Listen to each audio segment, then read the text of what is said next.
des franchises douanières et des exemptions de taxes et d'impôts octroyées aux nantis d'Haïti. Pour comprendre comment les hommes d'affaires haïtiens sont méchants et inconscients, il faut questionner les pactes secrets passés entre ces messieurs et dames et les responsables de l'État haïtien concernant les franchises douanières et les exemptions de taxes et d'impôts durant ces 30 dernières années. Au premier trimestre de l'année 2012, les départements du commerce et du Trésor américains ont publié un rapport d'enquête sur les citoyens américains résidant en Haïti et qui sont dans les affaires. L'enquête a révélé que les citoyens américains en Haïti bénéficient de franchises douanières s'élevant à $1 milliard l'an et d'un montant de $1,4 milliard sur les exemptions sur les autres taxes et impôts sur le revenu. L'État haïtien a un manque à gagner de $2,4 milliards par an en octroyant des privilèges à la classe des nantis. Il faut rappeler à tous que $2,4 milliards équivalent au budget de la République d'Haïti. Voilà pourquoi à partir de 2014, le département d'État américain a décidé de réduire les aides octroyées à Haïti et de couper certaines subventions. Les États-Unis d'Amérique jugent que l'État haïtien devrait faire un meilleur travail de collection de taxes et d'impôts. Depuis 2016,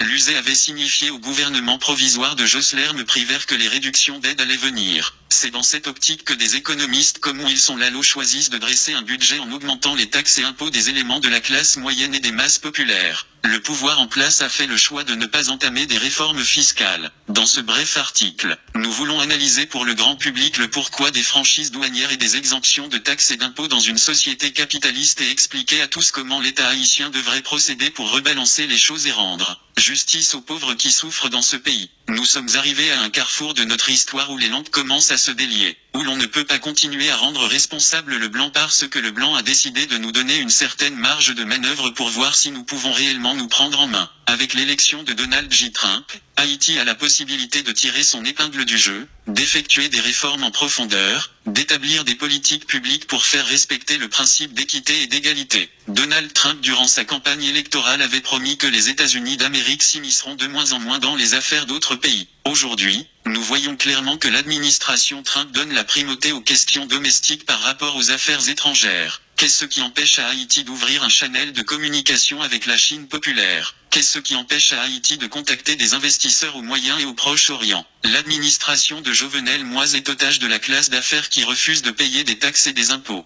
Les Arabes et les mulâtres en Haïti qui contrôlent la classe d'affaires ont longtemps choisi la voie de la bamboche et de la corruption généralisée. Ils ont prouvé qu'ils ne sont pas des Haïtiens. Nous n'encourageons pas la violence dans le pays, mais le peuple doit résister face à la menace que constituent ces deux classes en Haïti. Nous ne cherchons nullement à dédouaner les bossales qui s'allient à ces apatrides pour clouer au pilori les pauvres Haïtiens, miséreux de leur état. Nous classons à la même enseigne les intellectuels noirs de la classe moyenne et les politiciens issus de la classe populaire qui choisissent de faire le sale boulot pour les nantis d'Haïti. Aujourd'hui, nous devons poser la question de Dessalines, et les noirs dont les pères sont en Afrique, n'auront-ils rien? Haïti, depuis belle lurette a choisi la voie de la libre entreprise et de la démocratie, mais les acteurs dits capitalistes refusent de jouer le franc jeu. La capacité de l'État à collecter des taxes et des impôts est inhérente au régime démocratique et au mode de production capitaliste. Comment est-ce qu'un État peut fonctionner, peut investir dans les infrastructures s'il détermine à exonérer un groupe de citoyens devant le fisc? C'est un crime quand on sait que ce groupe de citoyens a les moyens pour faire marcher l'économie et la machine étatique. Pourquoi accorde-t-on des franchises douanières et des exemptions de taxes et d'impôts? Les franchises douanières et les exemptions de taxes et d'impôts sont accordées pour stimuler les hommes d'affaires et les entreprises à fonctionner et investir leurs profits pour créer des emplois et faire rouler l'économie nationale. Aux États-Unis d'Amérique,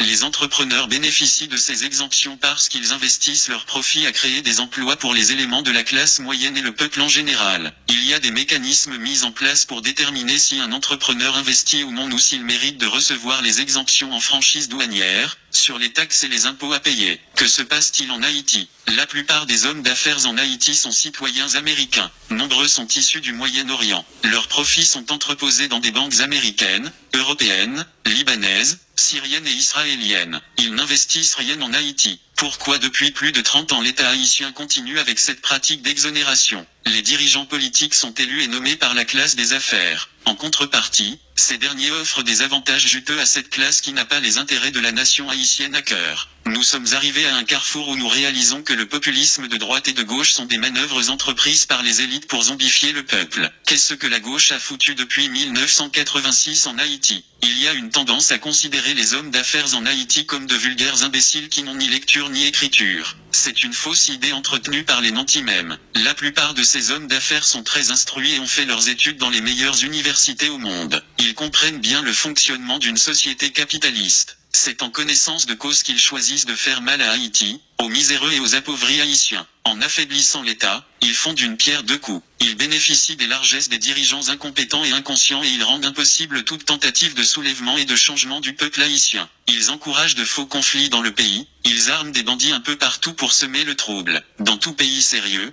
quand l'État faillit à sa mission, ce sont les élites qui se réunissent pour restructurer l'État. En Haïti, ce sont les élites qui affaiblissent l'État même. Elles jouent sur la précarité et sur l'ego surdimensionné des gens pour établir un système de corruption qui fait leur jeu. Dans quel pays au monde est-ce qu'une bourgeoisie choisirait de fonctionner dans la crasse? Les hommes d'affaires sont en transit en Haïti. Ils font de l'argent dans le pays, mais leurs investissements sont ailleurs. Ils n'ont aucun intérêt comme des crises cardiaques, des AVC, ils meurent avec leur argent en poche. Le problème avec ces messieurs et dames c'est qu'ils n'éprouvent aucun sentiment nationaliste. Leur maladie est devenue contagieuse puisque la classe moyenne tend à émuler leur comportement suicidaire. Nombre d'Haïtiens ont des médecins privés à Miami, ils envoient leur progéniture à l'école aux États-Unis d'Amérique, en France et au Canada. Même les leaders politiques qui devraient donner le ton rentrent dans ce schéma. Le grand malaise dans tout ce drame est qu'il n'y a pas d'homme debout dans le pays capable de renverser la vapeur. Les intellectuels comme Youri Latortue, Patrice Dumont, Quesnay Farel, Eddie Labossière, Sauveur Pierre-Étienne,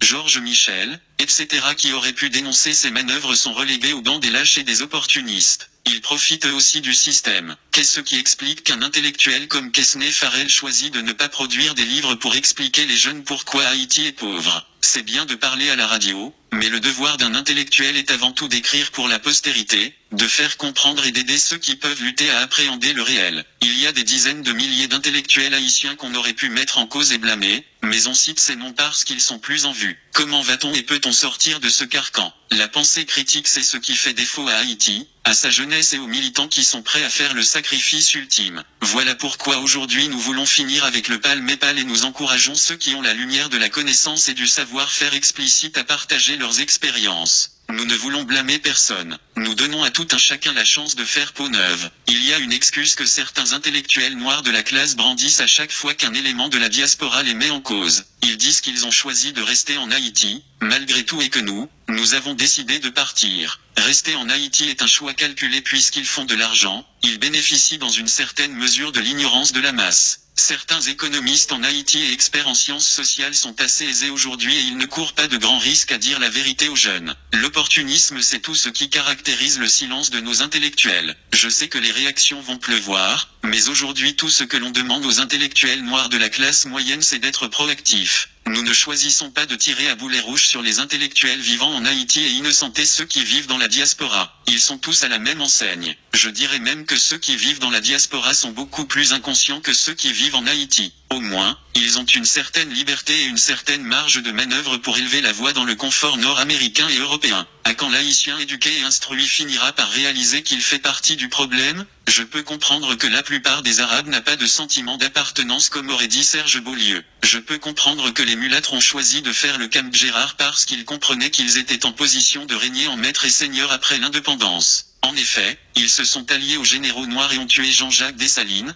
le fondateur de la nation haïtienne 211 après l'assassinat de l'empereur Dessalines. Que peut-on espérer? Nous ne cesserons de le répéter, l'ennemi numéro 1 de la République d'Haïti est l'ignorance, la violence, la peur, la médiocrité, l'égoïsme, la méchanceté, la haine et l'opportunisme. Aujourd'hui, les éléments de la classe des bossals sont aussi coupables que les arabes et les mulâtres qui constituent la classe des nantis. Nous devons avoir le courage de dire que nous sommes les Aignais. Nul besoin de pointeur X ou Y du doigt. Nous sommes tous coupables et responsables de la misère et de la paupérisation de plus de 9 millions d'Haïtiens. Qu'est-ce que nous allons faire pour dénouer ce nœud gordien? Je ne prétends pas avoir toutes les réponses, Mais au moins j'agite les questions et je cherche à comprendre. Le président du Sénat Yuri Latortue gagnerait en estime s'il cherchait à savoir à combien s'élève le montant actuel des franchises douanières et des exemptions de taxes et d'impôts octroyées à la classe des nantis. Le secrétaire d'État aux Finances Ronald Décembre devrait bien avoir ces chiffres prêts à partager avec les parlementaires qui disent représenter le peuple. Les économistes et les analystes politiques doivent poser des questions.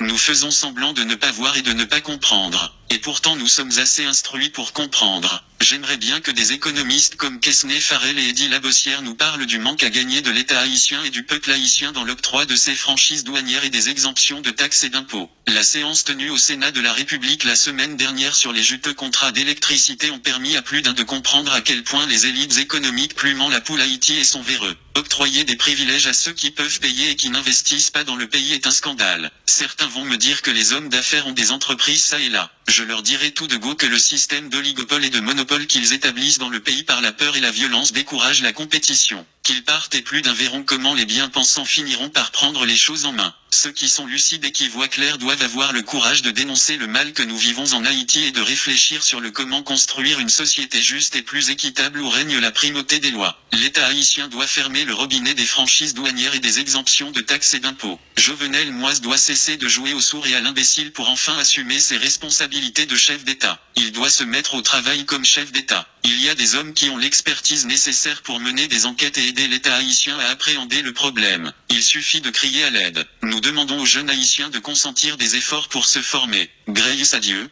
nous avons l'Internet et nous avons des moteurs de recherche. La connaissance est plus accessible aujourd'hui. Nous devons nous former et nous devons poser des questions. La justice élève une nation, la connaissance et l'amour véritable libèrent. Que Dieu aide les Haïtiens à se débarrasser des turiféraires qui les tiennent attachés à la misère et à la crasse.